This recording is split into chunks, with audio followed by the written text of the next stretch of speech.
Hello, hello. Welcome everyone back to. Are we calling this a Sunday wrap? Is that what we're rolling with? The Sunday wrap ish? Yeah, I guess You that's know? probably the working title as of Yeah. now, just Uh-huh. because Shaunie is she's the name person. She is the name person. So we Yeah. gotta yeah. Shaunie, she's been too busy. Boots on the ground at Overtime Select this weekend, which you can find on nocastbasewb.com. What a shame. What a shame. But until then, the Sunday wrap, Tyler and Andrew holding it down here for you. Look, we had a pretty loaded slate of games, like some like genuine good matchups here. Super good. Some of them barred down a little bit by injuries. Looking at you, finals rematch with three in a row games, like this mini series between the Lynx and Liberty. Looking at you, Kathy. But before we get into all of these games, we're going to talk about the Dream versus Mercury. We're going to talk about Lynx Liberty. We're going to talk about Wings and Mystics a little bit, and also the signing of the point guard, like the only point guard on Literally one available of the only ones left. of Odyssey Sims to the Indiana Fever. So we are live on YouTube and Twitch. So make sure you're tapped in across the board. And of God, if it makes course, you feel better, I forgot we had a Twitch. So I saw the second. I didn't even realize we were in beta right now. I thought this was just a YouTube show. And the minute I see the Twitch icon, I'm like, what is that? That shows my age, though. Come on now. Don't worry. I have it covered. You know who else has you covered, Andrew? Our friends at Homefield getting you covered for our college season. NoCap15. Use code NoCap15 to get 15% off your first purchase. And of course, the NoCap Space collection. If you're here on the YouTube, you can find that in the description below right now. But Andrew, let's talk about this game that just finished. Oh, wait, hold on. Go ahead. I was going to say, and their college football gear. Homefield Dude, has so the college good. football rollout right now. I don't want to derail this off the basketball too much, but like the absolute coolest stuff I have seen lately has come out of Homefield for these new football boxes. It's part of their can't miss kickoff promo. It's dope. It's dope. So just go to Homefield and check it out. Anyway, let's talk basketball. Let's talk basketball. I'm very excited to talk basketball. Because look, again, we had some great games. I'm trying to see, is this right? Hold on. The Caitlin Clark. Is that true? I have yet to see. Is that true? Wow, that's big. Is that true? Start with that. Let's okay. Yeah, I'm looking and checking. Well, hello. Get going. You're not gonna get hit on confirmed rumors this time. This shows the growth of no cap space on the weekend. Look, we're okay. I want to make sure is the WNBA website reliable. Now that is a great question. That's actually that is a genuinely great question. But if the WNBA website's saying it, we'll say it. Caitlin Clark, a game time decision. Hello. That tells me a lot about how they thought that Sky game went. Like if we're doing immediate flash reaction to a game time decision, to me, it's worth taken over the show for, because this is obviously one of the 5 best players in the league. But what this means to me is that not only do they feel they have the tools to contend and compete this year, they also think that Odyssey Sims is going to be an adequate backup point guard the way that Ari McDonald was. I know that beating the Sky doesn't mean that much given what this iteration of the Sky is. And I already got fooled by Fever Sky once at the very beginning of the year, being ready to crown Indiana because we just didn't know how bad Chicago was yet. But this tells me that the Fever front office and Stephanie White think that they can compete and contend for a title with what they currently has. I am interested in that. No, I mean, goodness, again, like this is obviously a big thing. I mean, I just had my personal emergency reaction when we saw the 2 point guards go down, where it was like, well, to me, this feels like because the verbiage that had been consistently used has been, we're looking at the long term. Like there was really there was not much said that was giving any confidence whatsoever that Caitlin's return was imminent. There was no timetable. There was no, again, just the verbiage used, like, didn't seem like they were very confident in her being able to come back. So when you see the 2 point guards go down and you think about the load that she'll have to carry, presumably, you know, if you bring her back at that point, that's a lot. That's a lot. And so to me, if you're doing this, I think it means a couple things. like I completely agree that they were very happily pleased with the I think Lexi Hull being able to bounce back in the way that she did in that game, and some of the returns again from Sophie as well. Like those are things that you need to make this championship run. You need those quote unquote role players to be in that level. Two, you're obviously feeling good about where Caitlin is, right? Mm-hmm. Just in terms of injury wise, because I do believe them in the sense of like I don't think that they're going to risk it for this year, especially with where they are at the point guard position. I don't think that they risk it this year unless they are confident. And three, and I think this is a great point here that Molly's making, Odyssey Sims is legit. I Yeah. don't like Odyssey Sims it's been such a struggle for her to like find a place and stay. Yet every time she gets to a place, she She performs. hoops. She performs. Hoops, bro. And like Crazy. when I'm thinking about like if I need a player that can come in, you're not asking the world of her by any means, right? That's not what you're bringing in Odyssey Sims to do. But exactly what you are bringing Odyssey Sims in to do when it comes to being able to run an offense, being able to drive to the hoop, being able to provide some defense and some toughness on that side of the ball, everything that you need in to me and what I kind of think in my head as the makeup of a backup point guard for Caitlin Clark, Odyssey Sims pretty much checks all those boxes. In a lot of ways, Odyssey Sims is like what Ari McDonald has been this year, right? Yeah. When we first saw Ari McDonald on this Indiana team, the thought was like, she's going to be good, but how good will she really be? What she has been and the way she has played is how I expect Odyssey Sims to play. Mm-hmm. So if the idea is Ari played out of her gourd for 2 months here with this team, the question I then have is, what can Stephanie White and the Fever potentially get out of Odyssey Sims? Yeah. Because if the floor is already what Ari's ceiling was, like what can the ceiling be for Odyssey Sims on this team? Yeah. And if you think about that possibility, it gets very tantalizing because you can absolutely see a world in which Caitlin potentially gets ramped up on minute restrictions to preserve any overuse of the groin because you have Odyssey Sims behind her. And to be honest, there was nobody else you could have signed that would have been the right player for what Indiana still feels they can accomplish right now. Yeah. This is the player that you wanted, the player that you needed. And I love the selection. It is very, it's cool, man. It's very cool to see because I'm workshopping this take for 5 Out tomorrow. And it'll be in your inboxes for those of you that subscribe to No Cap Space WBB. Be sure to do that. I have this take percolating in my head that like Indiana is kind of getting the America's team treatment in the way the Dallas Cowboys did. And granted, it's apples and oranges in terms of team success and titles leading up to that. But the thought process is generally the same. The America's team moniker was affixed to Dallas because they were put on national TV almost all the time. They had a big Midwestern fan base that extended from the DFW out to all these areas where traditionally you didn't have TV, or like cable TV rather. And anytime, especially in the 70s and early 80s, when Dallas was on national TV, they'd win those games. And eventually that created this familiarity with the brand and the people and the players that made the moniker America's team fit when NFL Films did it in 1979. The Indiana Fever right now feel like they are following that same track because absent Caitlin Clark, they have continued to win in national TV slots. And in the process, we are learning so much more about these Indiana Fever players, right? Like I was watching that CBS game on Saturday and I couldn't help but watch Lexi Hull and Sophie Cunningham and Aaliyah Boston, hitting threes, hitting big shots, having fun, messing around on the bench with Caitlin, who's booing Stephanie White on and I got this realization that, yeah, all of these other women are becoming celebrities too in their own right. And so now you end up in this place where Indiana kind of captures the attention and the interest and the fans of not just folks in the heartland that are gravitating toward the Fever right now, but also in the Midwest, in those Midwestern places where she was a star at Iowa and played in the Big Ten all the way through her college career. And as far as that is concerned, I want that team to be around in September or October.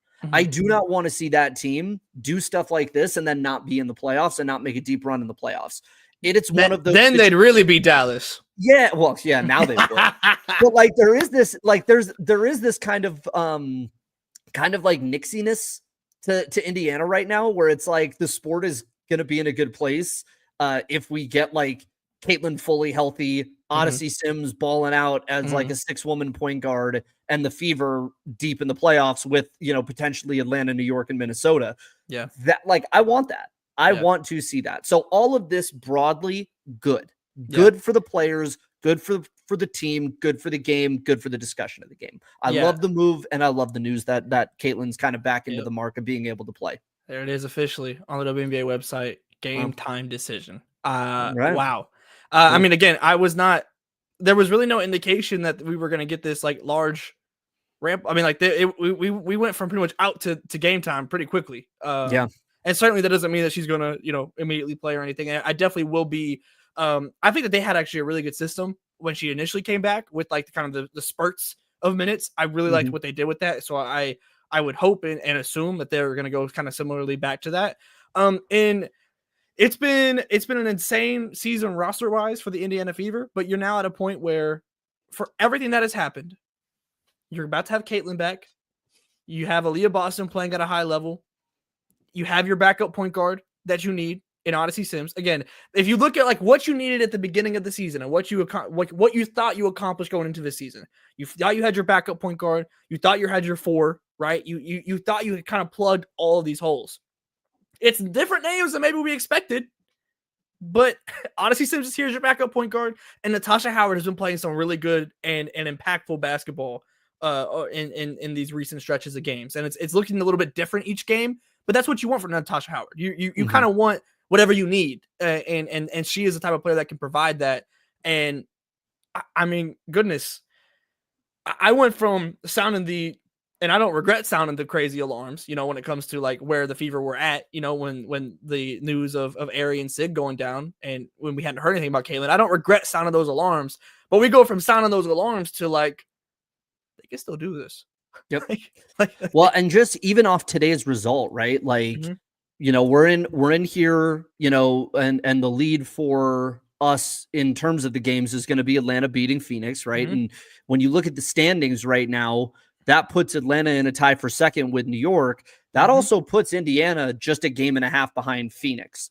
And to me, that's the 4 that I want to see. And I want to see Atlanta and the Indiana just play until time stops. Like there's like low-key beef there. Like Ryan Howard always pops out and like plays off her head whenever she plays Indiana. There's like a physicality in there. They've traded games. Like I like that particular matchup, and I want to see it like fully healthy again. And I'll tell you this, dude, after watching Atlanta today, I am of the belief that the belief that they could be a finals team is solidified for me. I am absolutely ready to put them in the tier with New York and Minnesota, that they are a finals team. Well, we're about to dive into that, but to close this out, Caitlin is a game time decision. They play on Tuesday, I believe is when that is. So they'll play on Tuesday at home against Dallas. We might finally get our Caitlin and Paige like the real one. Well, like we might finally be here. And Odyssey Sims is the backup point guard, and now all of a sudden the Fever's hopes look completely different. But let's talk about the Atlanta Dreams hopes, because to your point, it's a pretty massive win here. I mean, this is 2 teams here that were right next to, like, they were right there in the standings. Had Phoenix won this game, I believe they would have jumped up to 2 because they have the season series over the Liberty. So like this was, I mean, it is as tight as it gets. Like Minnesota is set at number 1, like pretty damn comfortably right now. But once you get past Minnesota, it gets wicked in that middle section. You say that you think now that this kind of like puts Atlanta into that upper tier officially for you. Give me the reasons. Give me the rundown. Tell me what changed in terms of like where you were at versus where you are now after this game. Well, for starters, everyone's in the lineup again, right? Brittany Griner and Ryan Howard both back in this game. They've been battling injuries, both on minutes restrictions. So we're going to see them slowly make their way back. And you can kind of see that with Ryan, right? Like she played 16 minutes and was 0 for 7. But I chalk that up to like, it's your first game back in a while and you're playing on a minutes restriction. You no doubt have been chomping at the bit to get back and you're just ready to go. Right. But what really got it to me was Tahina Paupau's defensive intensity down the stretch. That block on Ka? Dude, like, come on, in the last minute and a half, like to see her play WNBA level defense is something that has always been an open question. And, you know, I would say that she was a decent defender, even going back to Oregon. This feels a little bit of the Dawn Staley effect, to be honest with you, of like, if Dawn does things like one thing really well with backcourt players, it's find you defensive stoppers. She will make you a defensive stopper on the perimeter. And the strides Tahina Paupau has made in that aspect of her game has really shown me something, because this team in a lot of ways could have folded. You know, Jordan Canada picks up the ankle injury. We still don't know what the status of that is. She had to be carried off the floor. Yeah, it didn't look great. So I would imagine she's, you know, going to be out at least for a game or two. But to see Tahina come in and immediately play that well was something that really impressed me. The second thing that really impressed me, man, Naz Hillman's intensity on the boards in this one, 13 and 13. And to me, there's been this argument about, should Naz Hillman be the starter? As, you know, be in the starting five with Brianna Jones and have them bring BG off the bench. I think what's amazing is that Naz gives you such good versatility. You can do this either way. Yeah. And, you know, I think she's pretty much the shoe-in for 6 woman at this point, because realistically, I don't think the numbers can shake out to a place where she's going to be on the bench more games than she will start, which is in the WNBA. The criteria for 6 woman is that, you know, if you play 44 games, if you're off the bench for 23 and you start for 21, you're eligible for the award, is my understanding. So I don't really see an issue with either starting her the rest of the way, or once BG is fully back healthy, you can put her there and bring Naz to the 6-woman role again. But either way, the fact that you can do either, and still have Brianna Jones, who hit a 3-pointer in crunch time, mind you. Come on now, like you know, come on, big Smesco, come on, dog, the Smesco system, ATLytics, bro. Because this is a person who has taken all of like 39 free throws. Or 3-pointers, excuse me, 39 3-pointers this season, is averaging 1.3 a game, and just drills one when they really needed it in the clutch. Come on now. Yeah, I'm all in on Atlanta. I think this is Phoenix's ceiling. I think we have clearly seen it and know what it is now against teams with elite front courts. There is just a size and a scoring element that they do not have. Kalani Brown, a coach's decision, which I don't get what's going on there, to be honest, because she seems like the player that can do that for Phoenix. Natasha Mack, 1 for 5, and we know her as a high-level shot blocker and rebounder. She is a protector. She is not, you know, a solid offensive player. I mean, it was a terrible shooting night for Phoenix in general. I mean, you can't beat elite teams when Satu and Kalia Copper combined for 6 of 26. You know, the last piece on Phoenix, it's a shame because you're wasting a potentially all-time great Alyssa Thomas here.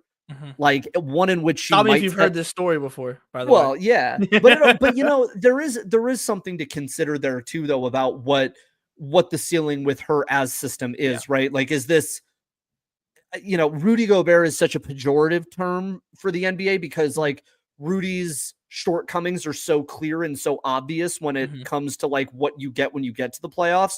I don't think AT is like that, where like she is solvable when you get to the deep playoff runs. But I do think there is a ceiling. Like that's the Rudy similarity, is like there's a really high floor to their game, but there's also a very defined ceiling that can make you wonder if they have the ability to go the distance. But I will say this, the one time they did have an elite big in Jonquel Jones, they did go to the WNBA finals. They just ran up on an all-time great Las Vegas Aces team with Becky Hammond coaching in her first year. So, it is still possible. And maybe that's something Phoenix considers in the offseason during free agency palooza is, do we just go all in and pair AT in the last few years that she's gotten to tank, pair her with an all WNBA level elite center and just see what happens. Yeah. I think the biggest caveat there with that is that Jonquel Jones can space the floor.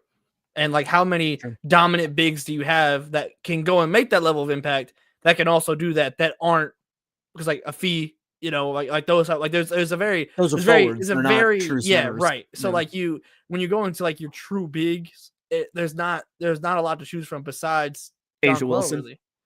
It could. That would just be unfair though. Notice I said specifically Phee because I said, well, Phee ain't leaving. I don't know about Asia. Asia would be absolutely. I don't know about Asia. Frightening. No, that defense would be ridiculous. But yeah, to me, this Phoenix game is pretty much exactly my worry. Just in like, there's some volatility there and like not knowing exactly what you're going to get. When you have Satu on and she's playing at the all-star level, like if you told me that, like, if you got a whole run of Satu and Ka at their all-star levels in the playoffs, absolutely you have a chance to make the finals. Like zero doubt. The doubt that comes in is how do you get that? How do you maintain that over an entire playoff stretch? Like, one series sounds hard enough against the better teams in the W, let alone an entire playoffs run to go and win a WNBA championship.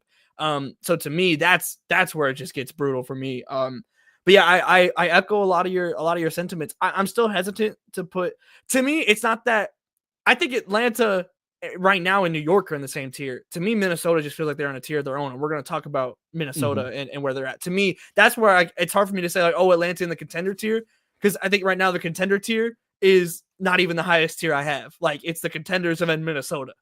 For where I'm currently standing right now. So like I don't disagree with you as much as I might just think higher of like Minnesota. It's hard to even gauge against them right now. But for this game, certainly Jordan Canada is an important piece to this and what that looks like going forward for Atlanta with her injury. It didn't look great by any means. I certainly don't want to speculate. I'm not a doctor at all. I majored in words and none of them were scientific. And that's to a great way of putting that, by the way. Thanks, man. Sorry, continue. Appreciate it. Hold on, wait. Look, she said like the stream in the chat. That's a great idea. That's a great idea. I always appreciate a good like of the stream. That's a great idea. But to me, where I'm at is, and you mentioned her, I'm looking at Tahina Paopao. And that's an odd weight to put on a rookie point guard. But if Jordan Canada is out an extended period of time, presumably Ryan Howard just kind of slots back into that starting lineup. BG, if she replaces Naz Hillman, Tahina Paopao is going to be your starting point guard. If they kind of stick with the positional aspects here, and Tahina has been really solid this season, like genuinely, like very, very solid.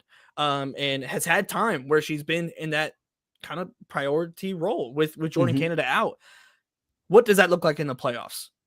Certainly a player that in college that has been there in the biggest moments, has won in the biggest moment, so certainly not, I don't think it's a lights too bright situation, but there is a just certain level of intensity and defensive intensity that gets put on, especially opposing point guards in this league, and the capabilities to guard 94 feet.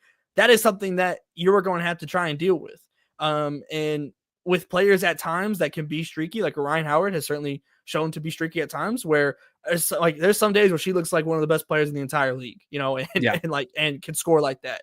But to me, it's finding that backbone of their bigs, which I think that they've done a great job of. And Alicia Gray, who was our July, right? Our cover story with Shaunie that she did on NoCastSpaceWB.com. It was a great cover. We heard from Don Staley and Alicia Gray herself on how this season has kind of come to be in the development, because she has been fantastic and was in a lot of ways tonight. Obviously the three wasn't falling the way that she normally does, but that was kind of the whole game, honestly, for everybody. It felt like the threes just weren't falling for anyone in this. But yeah, Atlanta continues to impress. Phoenix, it's certainly starting to feel like it's getting easier to tier these teams out a little bit. Agreed. And this to me was a very big prove it game for Phoenix, and really for both these teams, honestly, but especially for Phoenix.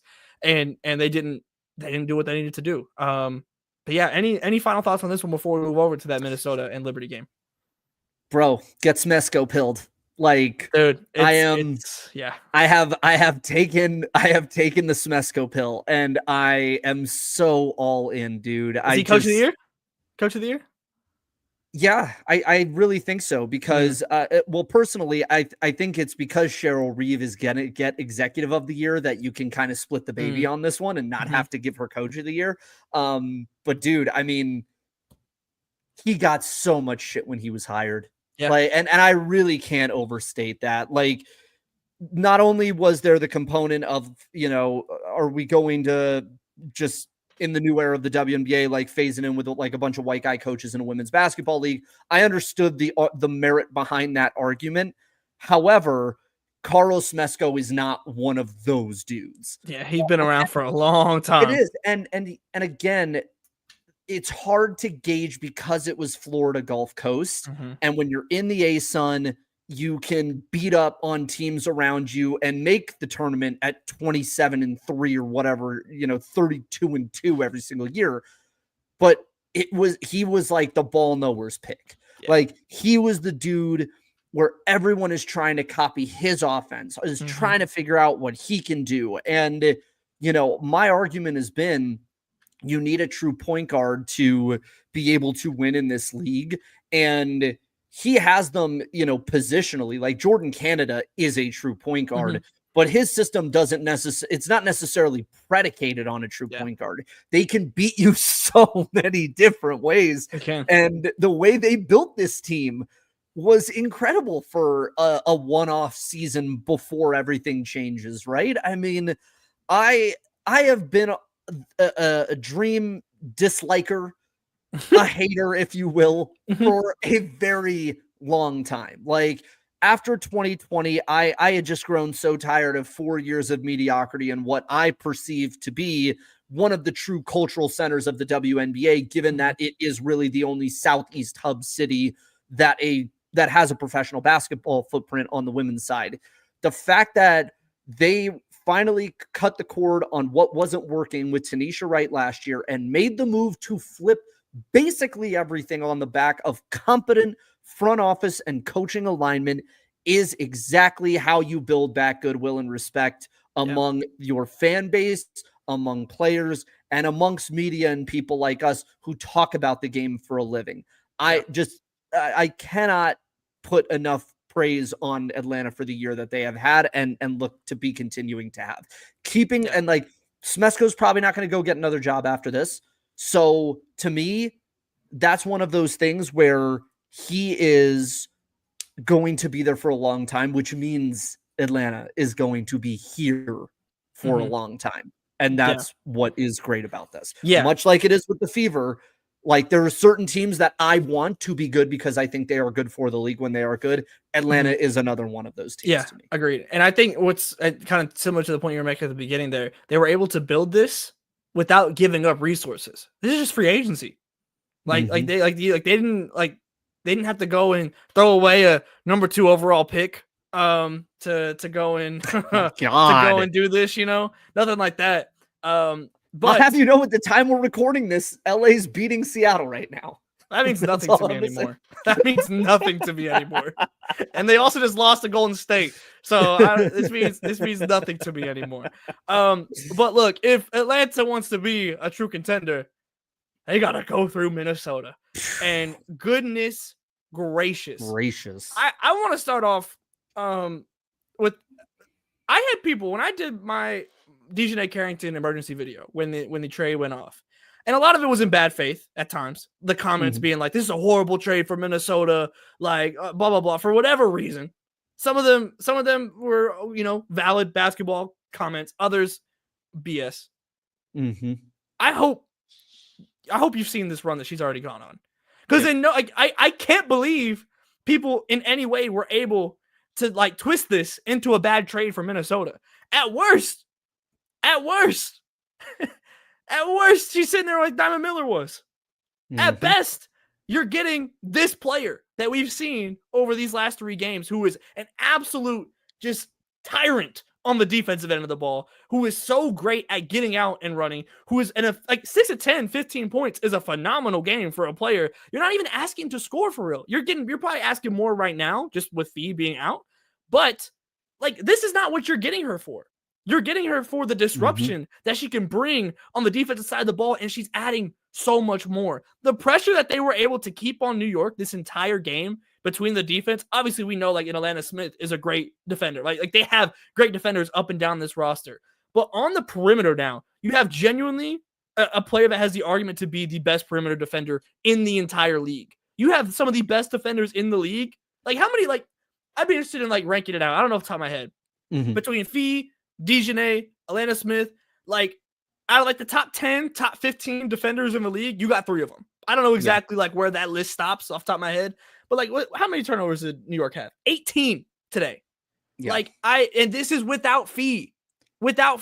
And I have so many frustrations about the way New York played this game, but so much of it starts with the disruption from Minnesota and the defense that they had. And that's not even getting into the offensive production that they had as well from like Courtney Williams and Caleb McBride. But that was my immediate biggest takeaway, is that anyone who thought the Dejanay trade wasn't going to work, I mean, here you go. Like, there you go. What are your thoughts on from Minnesota and winning this game? So in Dejanay's first 3 games in Minnesota, she's averaged 13.3 points, 4 rebounds, 2 steals, 1.7 assists per game off the bench. Come on now. And you remember what I said during our reaction video to Dejanay last week? Sometimes passionate and intense people need structure to thrive. Yep. And you are seeing it here, where this is a bench role. This is a 7th player role in the rotation for Dejanay Carrington, who after winning MIP last year was very clear that she wanted a role befitting of what she felt the next evolution in her career would be. And they tried to do it in Dallas, and it didn't work. And instead, she's traded to Minnesota and takes a bench role and immediately succeeds. And that's what I mean by strong leaders sometimes fosters situations where people are willing to accept less and give more. And that is the juxtaposition between what Minnesota is doing as a coaching staff and what Dallas does as a coaching staff. And to see Dejanay Carrington be this person now, not only is it great for a number of people, wonderful day for the We Want Nola Henry crowd. They are big winners here today. Good news. The Fire Chris Koklonis crowd is just pigs and shit this afternoon on Sunday.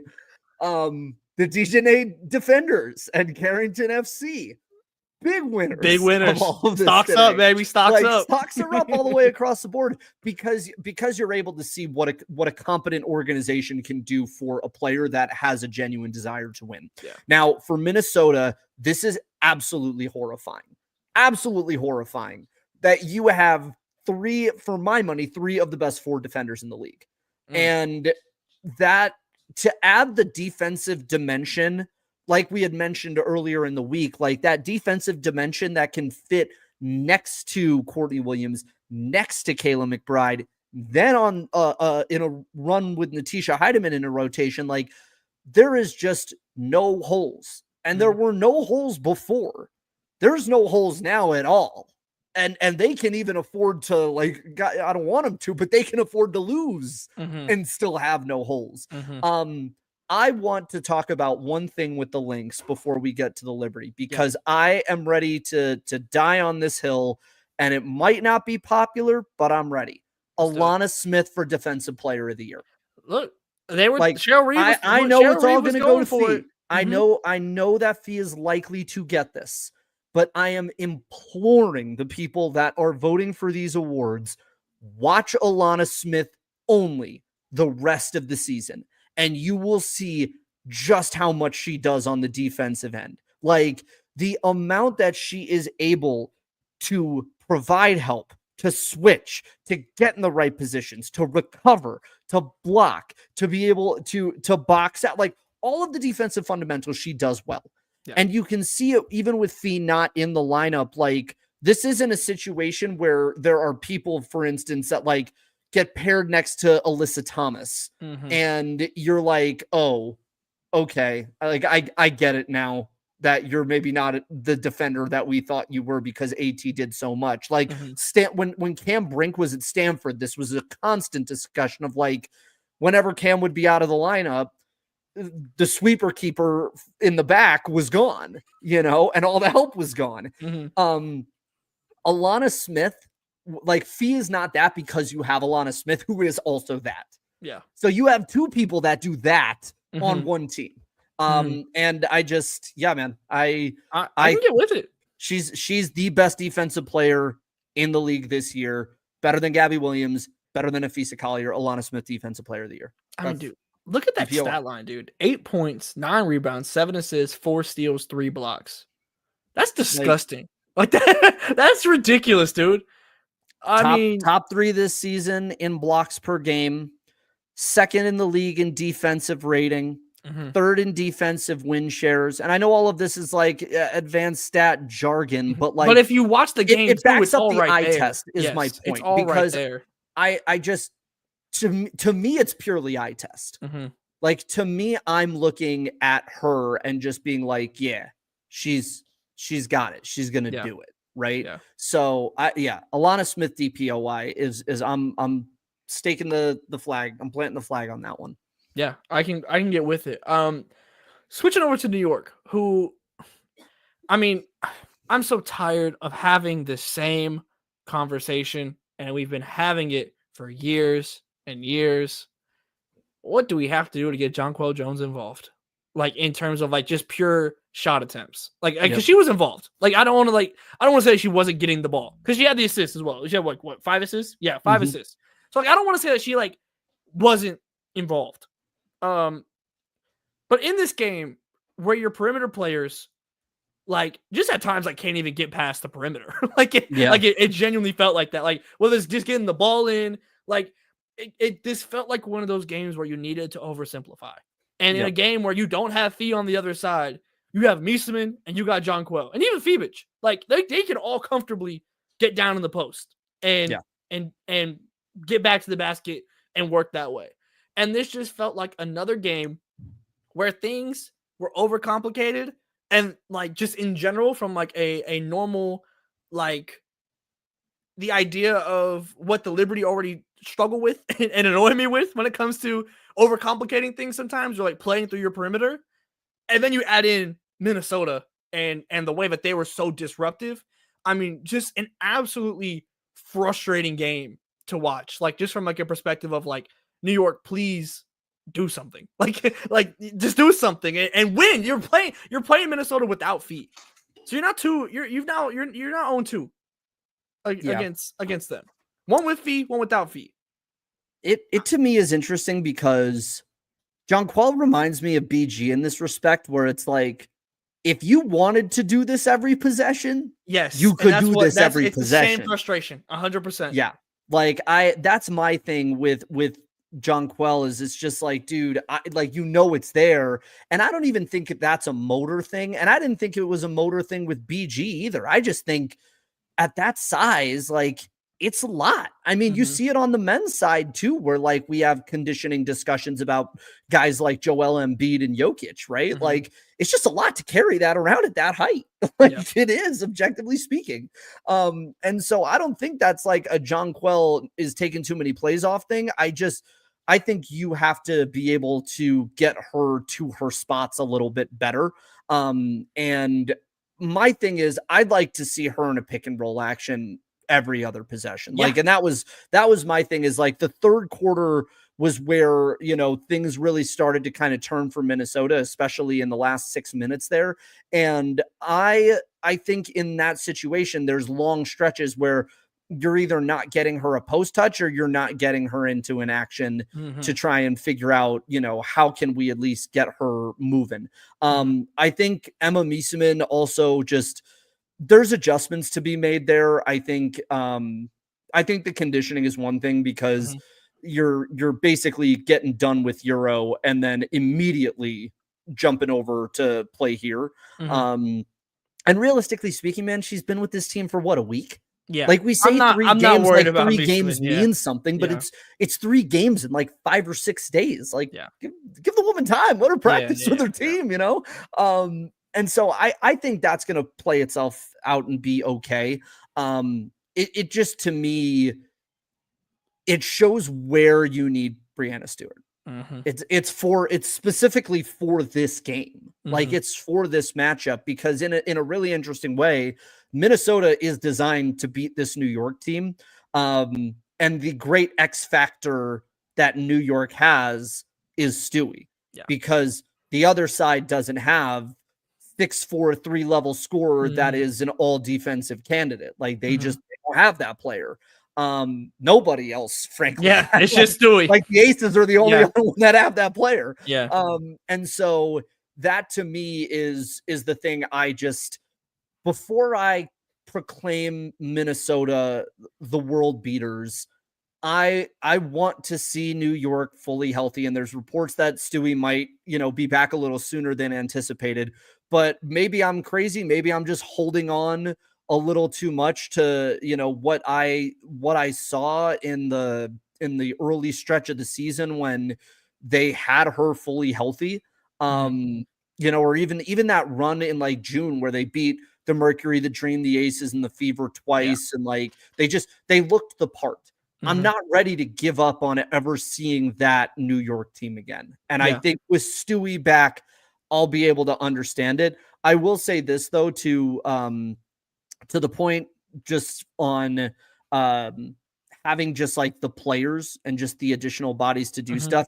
I also think Kennedy Burke being out of the lineup is, yeah, for sure. That's it's a genuine loss. Yeah. Well, you know why? Because it's a defensive stopper at the guard wing position. And if you look at the combined scoring outputs for K-Mac, Courtney Williams, Heidemann, and Dejanay, let me just count this up. This is 25 out of 30, 40, 50, 25 of 51. Like that's the guard core rotation in the back four is shooting basically like 49.5%.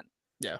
And you need somebody that's going to give you a little bit more on the defensive end, because I do think as much as Sabrina has improved on that side of the ball since her rookie year in the W, I think that's still the place, right? Yeah. Like she's still out of that group in the backcourt going to be the one of Cloud, Phoebich, her, Talbot, and I mean, maybe Marine to a lesser extent. Like Sabrina and Marine are the two that are going to get hunted. And you saw it over and over. Heidemann with like 4 minutes left in the third, that gets them within 2. Gets Marine in a PNR action and just goes right by her on the switch. Like it just, those are the things where you need Kennedy Burke back in a really big way. I'm just hoping that at some point this season we get fully healthy New York and fully healthy Minnesota. Feeds families. I need it. Families need to be fed. My family needs to be fed. I have 2 dogs and they're big. We need them to be fed here. Large dogs. Beautiful large dogs. Yeah. But no, I'm with you. Like to me, it is truly the case of like, if we get that form of New York back, absolutely, we got a series on our hands. Like we got legit. But to me, I'm in like, to me, it's become when Stewie's gone out, New York has really struggled. Whereas we've now seen it's a limited sample size for sure with Phee out, but these have been really impressive games without Phee in the lineup. Where I'm like, dude, this Minnesota team, like it might not have the star power or the name value, but they just kind of keep winning. and it's their defense is just absolutely just stupid. It's very South Carolina coded. Like it's like the sum is greater than the individual, but we're going to go 40-0 and like win a national title. Like I feel like some of the best Dawn Staley teams are kind of like this in that respect, especially ones since like 2018-19. Minnesota kind of has that. And you know what the connective tissue there is? USA basketball. And for what people want to say about USA basketball and occasionally some of the choices that they make, there is a very clear ethos and MO in that building about what USA basketball is and is supposed to be. And I have heard this from coaches. I have heard this from director level people at USA basketball. They are very, very serious about not messing up their formula. And their formula is you're the best team in the world and you're the best players in the world. And so all of you have to operate in the way of none of you is better than the other. You all exist to feed this beast, right? Yeah. And so it's interesting that arguably two of the most successful coaches in WNBA college history in Dawn and Cheryl Reeve operate their teams in this way. Gino does this too. I also want to be clear on that. Like Gino's team this year was very much like Paige and AZ and Sarah Strong. They did their thing. They scored a lot, and so the counting stats are really gaudy compared to a place like South Carolina. But UConn's success has also, mind you, always been no one's bigger than the sum. And the success follows as a result of that. So Minnesota, I'm really interested to see how they manage the rest of the year because they're fun. All of this is fun. Like this, we are having a great wrap month of the season here. This is a great playoff race for 2, 3, 4, 5. The teams are really good. There's great narratives. Like there's natural rivalries that are starting to emerge down the stretch here. I'm enjoying it. I'm genuinely enjoying it. I gotta say. Yeah, I mean, for as good as the playoff race has been, how about two teams that aren't in the playoffs at all, in the race at all? Washington and Dallas. I know we got kind of thrown off with Caitlin stuff breaking right at the beginning, but I do want to touch on this game because I mean the rookies balled out, man. The rookies absolutely balled out. Let me get this box score up here as well. I mean, goodness gracious, when Kiki and Sonia are on at the same time, dude, what a blast it is to watch them hoop. Like, I mean, goodness gracious. Pick up a great win in Dallas as well. Again, like you're getting worried where it's like, hold on, y'all gotta stop winning, man. Like we hold on now. I gotta think they're safe. But like, I mean, goodness gracious, what we're seeing from Sonia and Kiki, I mean, what a blast. 2 friends and no cast space. I've kind of run out of things to say just in terms of like the parts of what can make this, like what can make them individually great players in the WNBA have always been there. But whether it be, I think the word usage would probably wrap it up for both of them. In terms of like the Kiki at USC and Sonia at Notre Dame, like we haven't ever seen them in those like star roles where like we've never seen number 1 option Sonia Citron. We've never seen that. Same with Kiki, like even Kiki as like a number 2, we saw it a little bit at Stanford, but it was always kind of odd because like even if they're in the same on the floor at the same time, Stanford's another place. Stanford's another place to that point, Tyler, about there are no stars in the Stanford system. Exactly. Like everyone is so we never got that taste. We never got that taste. And then she had to be Juju's understudy. Like and for lack of a better term, right? Because I think there's some questions about like system and how that works at USC, but it was very clear that she was there as a supporting piece to Juju as opposed to it being like the Juju and Kiki show. And so I think your point is incredibly well taken that they've never had the chance to show out like this. And you know what's crazy? Making the decision to move on from Brittany Sykes felt like a wave the white flag move or like you don't want to potentially mess up your lottery position move. I actually disagree. Oh, and this game, then I have things to say about Dallas here also. But I genuinely wonder if like that was a move to say whether or not we go to the playoffs this year is irrelevant. We've seen enough. We're handing them the keys. I think both things can be true. Yeah, honestly, I think both things can be true. Where it's like, I think the ideal thing is that you still. Like, obviously, you don't want to make the playoffs. Like, I mean, like you want that lottery pick. But I think that both things can be true, and like you feel comfortable in trading Sykes because like there is no worry about the idea of trying to retain her, because you are ready to give the keys off. So like to me, I see it like that, and like I think it is still technically speaking a wave in the white flag move because I think if you're like, okay, we are going for the playoffs, I still think that this team is probably better with Brittany Sykes on. I mean, it was an all-star caliber player, but I mean, so were your 2 rookies, like, and so to me, it's not, I wouldn't say it's not a wave in the white flag, but I do think it 100% is, we know who's in charge here now. Like we know where we're headed. And it's these 2 players. I want to get your thoughts on Dallas, but I do have one final question because I've been seeing the debate on Twitter today. Is the Rookie of the Year race over? Man, I don't know. I don't know how to do this because I think we're I'm about to make you full screen for this one. Let's see it. I'm gonna get aggregated. Oh no! No, honestly, I think Paige is still my front runner. The floor is just so high.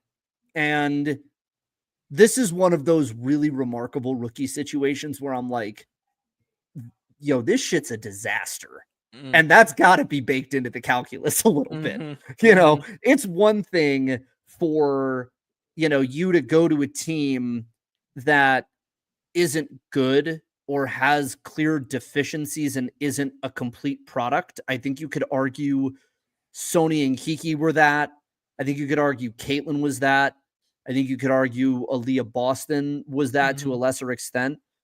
But, you know, this honestly, this feels like the Aaliyah Boston year. Where, like, Aaliyah was really great on an absolutely abhorrent team. Like that first season, Dude, Aaliyah, that team brutal. was an affront to basketball. All right. And the roster was not great. That was still Christie's sides. They had no idea what they wanted to do. The veterans, it didn't work. That team just did not work. And I think that, you know, that for Aaliyah, like that team went from 5 wins to 13 with her, right? But if you look at the rest of the 2023 draft from that season, I mean, there wasn't much else to work with. But I would argue, like, if you got another player in the mix there that, you know, was giving a Sonia Citron type of year, I still take Aaliyah, but it's still a discussion and a race. And that's what I think this is supposed to be. I think it's okay that this is still a discussion right now. I think the wins and losses do matter to a point, and how much you can do matters to a point. But I also really think people underestimate how absolutely lost a WNBA team is without any front court defense. And the Dallas Wings don't have it. And I think what I'm a little skeptical of with Dallas, it feels like the tank is in a little bit. Like they were beating Washington. That's what I'm talking about. That's what I'm talking about. As they should. Hell yeah. All I'm gonna say is last year, I was told by people within the organization, they were never outright about the tank being on.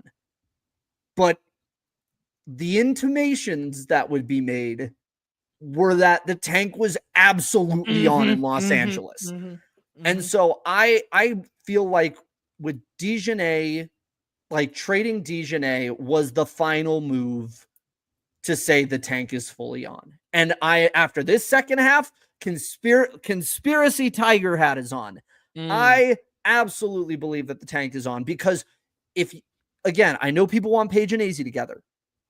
Look at this team and tell me that Lauren Betts or Awa Pham is not exactly what you need for this team to go from 8 wins to like 18.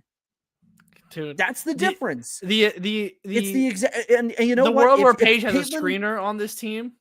Yes, well, and but you know what? Here's the thing: where Caitlyn got lucky is Caitlyn joined a team that already had that. In Leah Boston. Yeah. Imagine Caitlyn trying to do all this with Melissa Smith only. Go on. You've seen it on the floor. Yeah. You've seen the two of them on a floor together without Aaliyah Boston. Tell me how that looked and how you think it would look extrapolated over the course of an entire season. That is where Paige is. I'm giving Paige the grace because the team isn't even built to have a potential for like her to affect winning, legitimately affect winning. And there is so much more around this Washington team.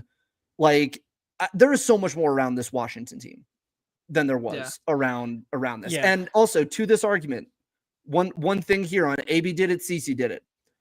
Can you find me the all-star front court player that is on this Dallas roster right now? Yeah, that's the thing is that, like, I remember I was saying it earlier in the season that like she walked into a team that had Kelsey Mitchell and she had Erica Wheeler, but this is like she's the first number 1 pick. not the last.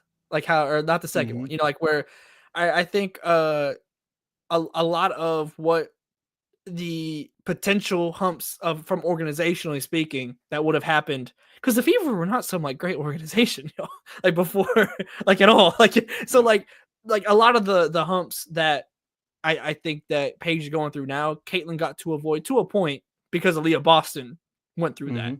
And so you kind of had a little bit more preparedness by the time that Caitlyn got in there. But I don't want to spend too much time on this because I agree with you. I would still vote Paige, but I'm also totally okay but with Sony's got a hell of a case. Yes, I have no issue with that at all. Yes, I think that's my point. If you take Sony, like I think is this.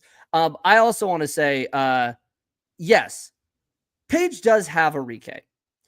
But again, I would say 2 guards, like even if your running mate is an all-star level guard, I don't think that matters as much as having an all-star level big end guard. Also, everyone's that's the that point. I will cop because I made that point very clumsily, so I apologize.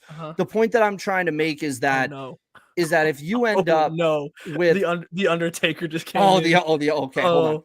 Let me finish. Make your point, and then the point that I'm making is, if you were to tell me, if you were building a team and you told me you get either 2 all-star or higher level guards, or you get an all-star or front court level guard, which are you as the GM taking? I'm taking the guard forward combination, guard center combination, than the guard combination. And I do think that matters within the game. That's what I was trying to communicate. And look, see, where's your boy Downs? Dude, where's Shaunie when you need her? Here she is. Dude, how did you show up right on time? My God. the gong. The hater. Someone put the hater signal up. That is crazy. What timing? Okay. Let me pull this down. Hello, Shaunie. Hello, Shaunie. Hi, how are you? How is Overtime Selector coverage? You can find it on ocastspacewb.com. You guys are going to want to subscribe. You're going to want to like. You're going to go tell a friend, because we've got content coming. I'm putting it together personally for you guys. Those kids are legit, bros. Those kids are legit. Oh my gosh, bros. Like, okay, they're real. They're so real.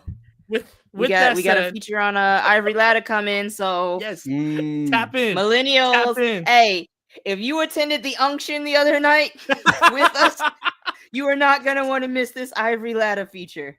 Okay, with that said,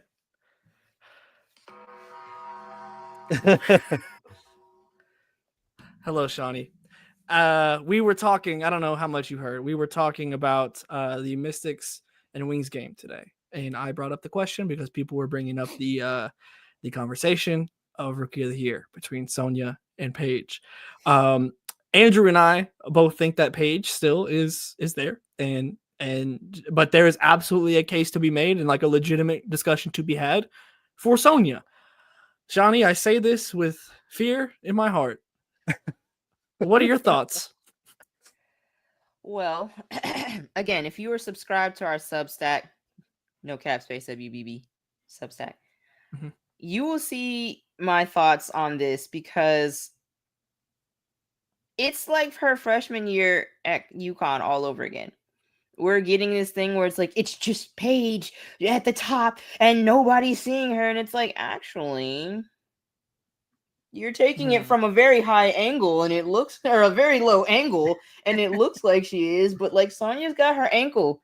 Like, they're climbing up and Sonya's got her ankle and is dragging her back slowly but surely, and we're not talking about it. Because here's the thing. We are engaged in Stan Wars. I can be honest and say it. I can be honest and say, like, I have agendas. I have hate in my heart. I be saying stuff that I know I don't apply. Y'all have asked how come it's okay for Paige to be 30 but not Haley Van Lith, because she's a victim of capitalism and Paige is not. That is completely different. So I don't want to hear that. But I can at least have self-awareness to understand some stuff. Y'all been lying to me about Paige. not y'all in this chat because y'all are typically pretty good, but y'all on the internet, As in agreeing with you. y'all on the internet been telling me like, oh, she's the better complete player. She's way, a stratosphere apart from Caitlyn defensively. And I just watched Sonia Citron cook her via highlights. And it's not like, oh, these clips are taken out of context. Yeah. You had to watch the game. She cooked her. She Sonia was cooked hooping. her. Sonia, There are no Sonia was leftovers. doing her thing, yeah. Bruh. 7 to 10 from the field. Yeah. And a particularly damning clip. Up The Euro? top. Yeah, no, top of the outside 3-point line. Sony cuts to the basket. There is no help side defense. So I will say, like, somebody should have stepped up and forced this, made the shot tough. They just let her go to the basket. And Paige sitting there clapping her hands, like, where's the help? And the announcers was like, the help defense has to be there. And I was like, no, it don't, because you got a first or second team all W defender here. Why is the help defense even necessary? She got cooked, absolutely torched. And this is why when I kept asking people, what is her best defensive performance tonight that you can point to and unequivocally say, like, this is what makes her a stratosphere. This is what puts her in a next level as a defender. It was just her calling out screens. And that's why I made that J. Cole tweet. Because, like, y'all over-intellectualize her game to where now I feel like I can't even really appreciate it. I'm forced to hate because y'all are doing too much. And now it's, like, actually watching. Paige still has work to do. And that's fine. She's a first-year player. That is absolutely okay to say. And I understand that this is now the Caitlyn argument. We're at the Caitlyn argument all over again. Like, her fans are doing too much. They're making too big a deal. We see the holes. We see what's going on. And it's like, we don't want to hear, like, we need y'all to relax. But I'm going to hate because, again, she's 30 and I was told she was better than Caitlyn. Bruh, the funniest tweet I saw tonight, somebody was like, Sonia can barely outscore Paige Hurt. And I was like, that's the argument you want to use. Because, like, she's only, like, 2 points ahead of Caitlyn. That's what I'm saying. Y'all got to have self-awareness. And it pisses me off that we're not having, again, when Paige made that SB speech, it was for a reason. When she said, like, black women there is a huge discrepancy in coverage. Now we're seeing that Sonia, no, let me stop. But, like, now we're seeing that because, again, she's in the forefront, people are not, like, as gung-ho to play the comparison game as they are with other players. When another player is, up ahead, it's like, oh, well, are you sure they're as good as her? Are you sure? And when it's Paige, it's like, now we're making it seem like it's a unanimous thing. Because they're still running her clip. It's the Sabrina thing, too.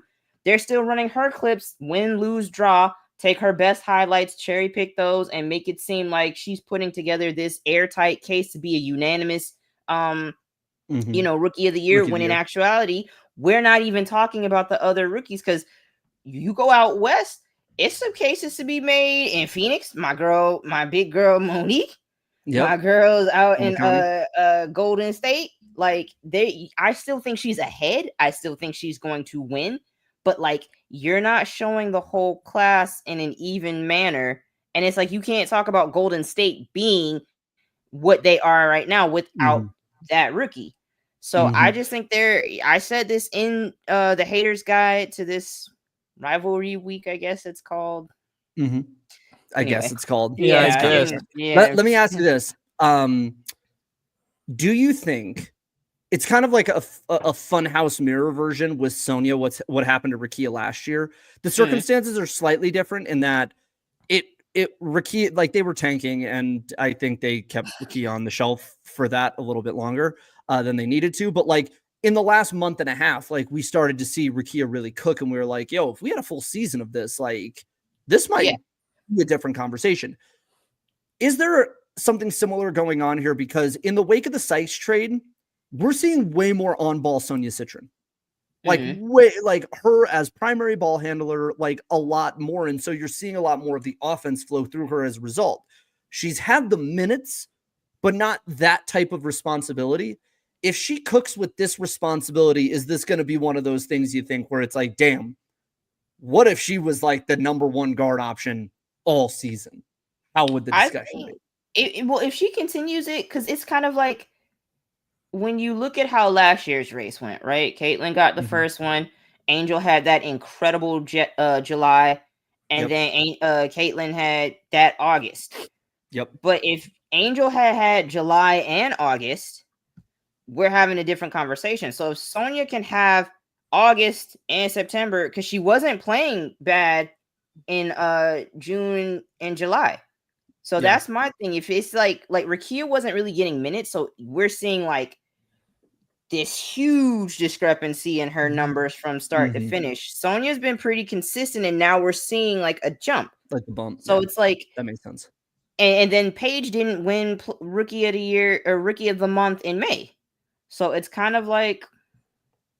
By the way, I want to draw attention to this. Maybe the Rakia argument better applies to Dominique Malonga. That's the real one. Malonga's been hooping, bro. The vision is there. Imagine her next to Cameron Brink and Rakia. Bro, you want to talk about being Smesco pill, dog? I have been on the Dominique Malonga bandwagon since 16 years old, and I am not jumping off now. My stocks are flourishing. This is like buying Nvidia in 2019. We are flush with cash over here right now. And who had that cover story first, Andrew? God. Believe it was No Cap Space that had the make cover. Crazy. And you know what? Banger of a title, if I do say so myself. Dominique Le Magnifique. I mean, she's showing it now. Absolutely. It is, bro, it's truly magnificent ball. Absolutely magnificent ball, dude. Like, and when you watch her, obviously she's such a different player than Wemby, right? But it's so hard to not get caught up in the comp because it's just like the lankiness, the length, the 3 levels, like the ability to fucking recover with like a single step, and like you move 6 feet and now you're at the basket and you go up with a 7-foot wingspan. I mean, dude, it's just, I hate that she's in Seattle for the reason that it took us so long to get this, because Noelle Quinn can't be bothered to not play the same 5 players every single Think about day. any other place she could have been. Oh my God. Think about any other place. You know, to our earlier conversation, Tyler, about what player you would want to put next to Alyssa Thomas to truly make like Malonga the would be Monstars front fun court. as hell. Bro, a Dominique Malonga, Alyssa Thomas front court sounds like some shit that they would put in the Monstars. That would be so sick. Yeah. I would have stopped that with my bare hands. No, that would be absolutely not.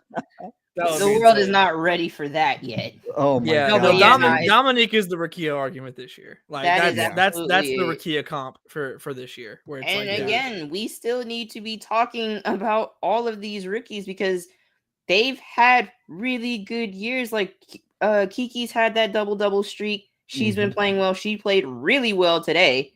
Yep. Like I said, my dog Monique in Phoenix, she's been a starter. So it's like, again, you cannot talk about the team success in Phoenix without mentioning her and how steady she's been.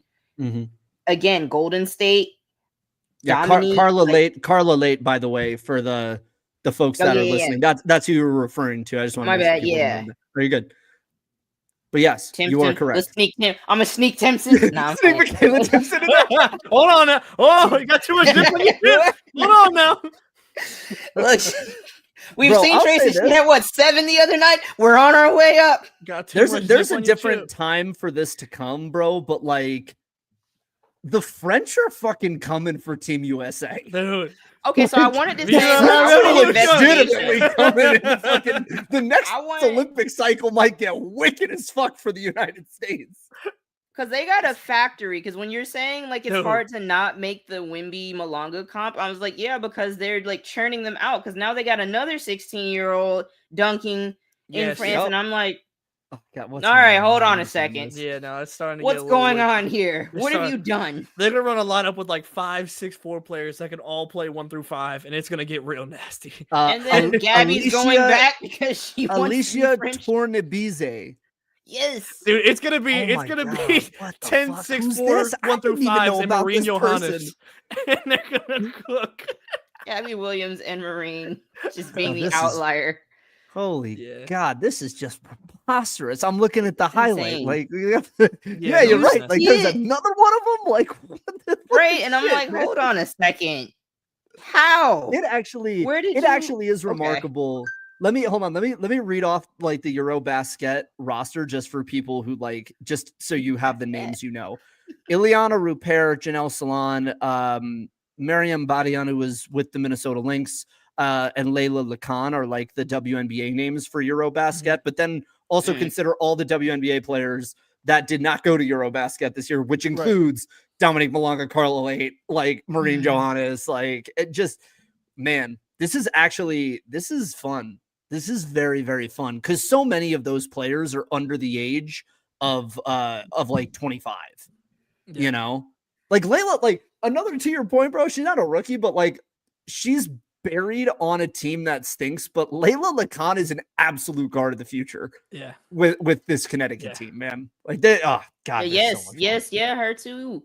Hey, man, it could get like I trust my freedom fries because we gonna have we got our lineup.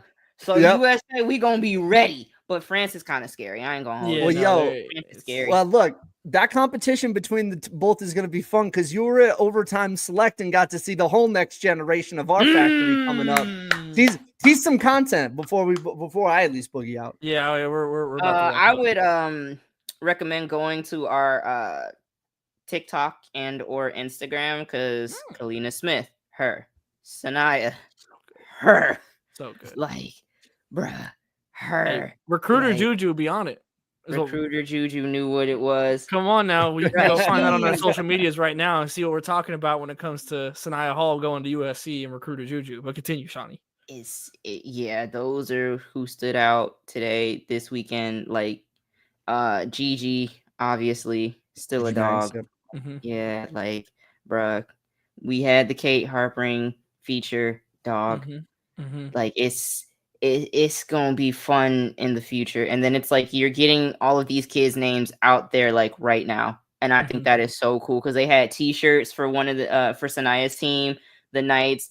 You know, you got kids asking for autographs, like treating them like they're celebrities already. And I was just like, man, they're in high school. Like this is so like it made me happy. Like my black heart grew my heart grew 3 sizes. Like that day. Yeah. Like watching the girls get this kind of treatment at this level already. But I'm not leaving before I talk about the New York Liberty because they stink. And everyone should be aware and they should be concerned. Yeah. That's why I really pulled up. I just get your ISO off and then we're going home. Get your ISO I just off. happened to stumble upon some page slander, but I really can't get your ISO off that we're going home. This is the definitive. Are all hearts and minds clear? Yes. No. They were not clear. No. They were not clear. Time to clear out. Get off. ISO. Shaunie, the floor is yours. They stink, and I said it before. Like, I've seen too many of their flaws. I've seen them trip and fall, and the spaghetti comes out of their pocket. Like right now, I understand you're probably still getting Emma Mieseman acclimated, but like we really did a lot of hyping and a lot of gassing. So this better work, and it better start working soon. Otherwise, we're gonna have some hard dialogue, and I'm going to be leading it. So that's all I'm saying. Shaunie will be hosting that day. Oh yeah, she will be hosting that day. On a serious tip, they've lost to the Sun, they've lost to the Sparks, they've lost to the Wings, they've lost to the Feeless Lynx twice, and that's like Phee was in the first game, but yes. Oh yeah, well then but then today they lost without us. Yeah. So they've lost to the Lynx twice in 2 different scenarios, and this is like in the last like month. This isn't like, oh, you know, this was from May and we got it. No. This is like a very recent stretch. They stink. And if this continues on. Atlanta just tied it up in the standings today. So they got a feature on that coming because it's time for us to stop sleeping on the dream. That's right. That was Andrew's point as well. There's just so much content coming from No Cast Space. I mean, we're just turning it out. So make sure you're tapped. Go ahead, Shaunie. Go ahead. No, sorry, because somebody had mentioned that this Storm Sparks game is going crazy, and Skylar has finally woken up because I need her for agenda purposes to hit that first team. I need Alicia Gray and Skylar Diggins Smith on first team. That's great to hear because my agenda right now is that Dominique Malonga is currently tied in scoring with Kelsey Plum. What you could have had. But anyways, make sure you guys stay tapped in across the board with No Cap Space, of course. NoCapSpaceWB.com for all of our print and podcast content. Well, now you can find the podcast here on the YouTube as well, dropping every Wednesday, ball up top. But make sure you're just tapped in across the board so you don't miss a single thing. We got so much stuff coming out, whether it be overtime select, the high school. We got you covered here with WNBA, of course, and college just around the corner. We got you year round with the coverage at No Cap Space. So make sure you're tapped in across the board. All the links down below in the description, and we'll catch you next time.